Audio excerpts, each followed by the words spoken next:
Hello, these are my hands, and here is my Woovebox, which just received a new firmware update. So let's take a quick look at some of the key takeaways from version 2.1, which you can download now. Quick disclaimer to say that Woovebox didn't ask me to do this. I just find doing tutorials helps me learn the new firmware too, and I've come to really enjoy the Woovebox user community. If you're like me, you're still combing through all of the new features introduced earlier this year in the major 2.0 firmware update. But my understanding is Evo, the Woovebox creator, has made a bit of a tradition out of providing a holiday firmware release as well, so here we are. And nothing says festive quite like burying yourself in new features to avoid seasonal social gatherings, so let's dig in. While not as large as the 2.0 update, firmware 2.1 does add some helpful refinements, bug fixes, and some requested features, but also comes with the launch of a brand new dedicated Android app for Wooveconnect. This helps take some of the guesswork out of connecting and transferring files, and you can grab it from the Play Store now and give it a shot for yourself. I can't speak to the possibility of an iOS app, but it has been mentioned at least. My understanding is there are just a bunch of hoops you have to jump through with Apple in order to make that happen, so nothing is guaranteed at this point. I have seen some reports of folks still having connection issues, as Bluetooth MIDI can be a bit hit or miss, but the app has been reliable on this old Android 13 phone at least. Just watch out for any Bluetooth interference from nearby devices like a PC, etc., and try toggling Bluetooth off and on if need be. In conjunction with the new Android app, there is also a new fast Bluetooth boot mode meant for newer devices that can handle higher transfer speeds. Just hold button 3 on startup to give it a try, as it may help shorten transfer times if your phone can handle it. Okay, now to the more hands-on stuff. First up, there is now an audible count-in on recording. Simply hold right and press play, and it will count in before recording starts.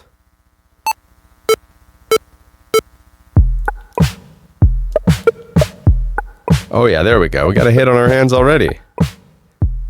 I don't see a way to turn this off, but it only engages if you're starting a recording when playback is stopped. So if you don't want the count-in, just press play first and clear this pattern.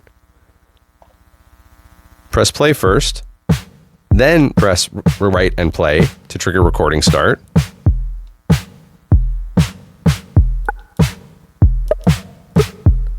And there you go, no count-in. And another hit on our hands. Speaking of recording, you can now choose to have your live recording input quantized or non-quantized. Much like the count-in, simply hold right, and then this time long press the play button, and the screen will say quant on or quant off, depending. There we go.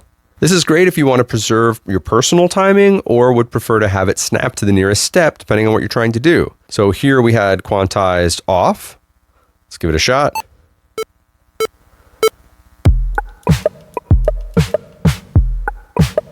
So that preserved my wonky personal timing.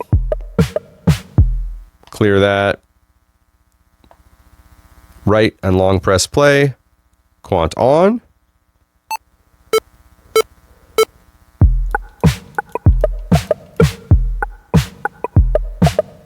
And that slightly shifted things over to each step. And if you take a look, you'll see the shift per note here is at 0 because it's right dead on the step. There you go. So quantized on, quantized off. Of course, if you change your mind after recording, you can still apply the previously existing options for quantized, like the groove setting on the global page that lets you do swing in one direction or quantize in the other direction, which is non-destructive, or you can go to the destructive quantize option in the sequencer menu here. In this case, it won't show because this is quantized already, but that option is destructive, and those still exist regardless of these new options as well, and can be applied depending on which mode you started with. That's all handy stuff, of course, but for me, the exciting part of the 2.1 firmware update is what's new with the sampler.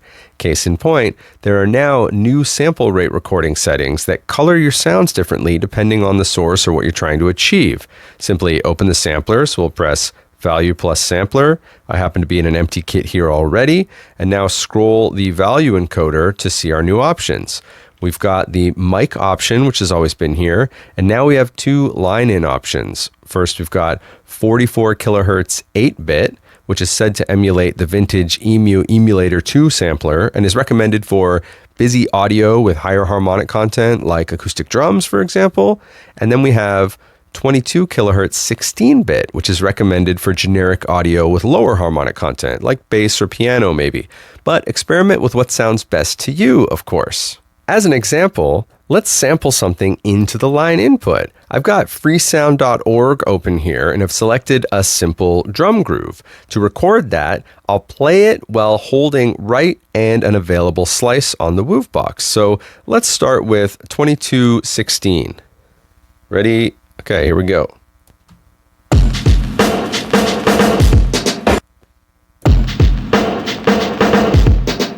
Okay, now let's do the same thing with 44.8. So I've scrolled over and now we'll select a new slice.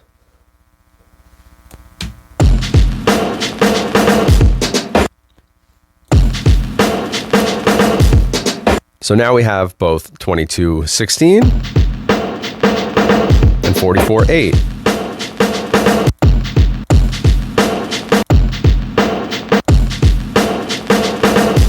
Hopefully you can hear the difference, as with 2216, it's a bit darker, a bit less high end, but with 44.8, it's got a bit of a harsher top end. So depending on the sound source, that can be good or bad depending on what you want. So if there were more cymbals in this sample, it might be good to have that harmonic high-end content. Whereas what we've got now sounds kind of cool with that darker 2216 groove. As always, play around with which setting sounds best to you based on the source you're sampling. This is convenient as now we've got a sample we can use to show off the new auto slicing options available in 2.1, almost like I planned it this way. I've got our sample drum groove here. I only kept the one for this example. And to see the new auto slice options, get to the context menu by holding right and pressing the value encoder. Now page through our options until you see auto and even. My understanding is that auto is basically the same behavior we had before, where it will try to auto-detect the transients in the sample and spread them out over the slices. In this case, we can choose the number of slices we hope it will give us. But keep in mind, the actual number will depend on the sample itself and the transients it detects. So let's do all 16. Long press the value encoder to execute. It found 12. So let's see how that sounds.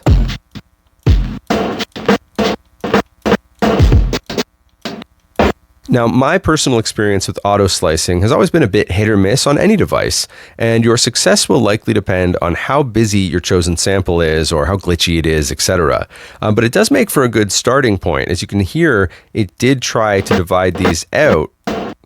And now you can still go in and refine those start and end points like you would normally with any sample slice. Now let's say we don't want to bother with auto transient detection, then the even option might be better for us, as it will simply chop the sample and distribute it evenly amongst our selected slices.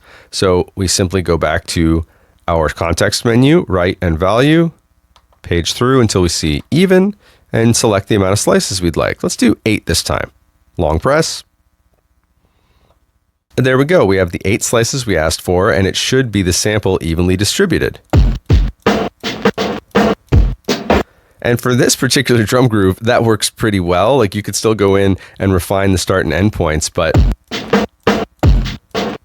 you've got something to work with. Both auto slice settings also have another interesting option that allows for complete sample playthrough on each slice, i.e., the start point gets automatically adjusted based on our selection, but then each slice plays to the end from there. So in the menu, we'll choose our option, right and value. Let's go back to auto this time. Choose 8. But if we scroll the other way, past 16, the numbers start to have these arrows next to them, and that indicates this complete playthrough version. So we're at 8 with arrows, long press to execute. We get our 8 slices, and now this one will be the full sample, and subsequent samples will start later but play all the way through. You can see how that could be fun too, depending on what you're trying to do. That could be pretty handy, depending on the break you're chopping, etc.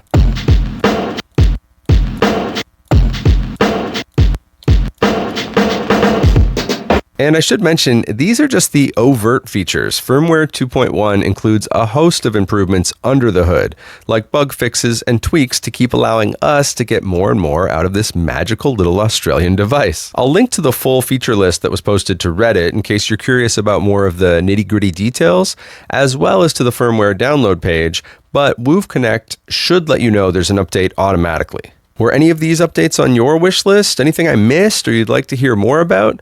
Let me know in the comments. Certainly more Woovebox to come around here, so stay tuned and thanks for watching.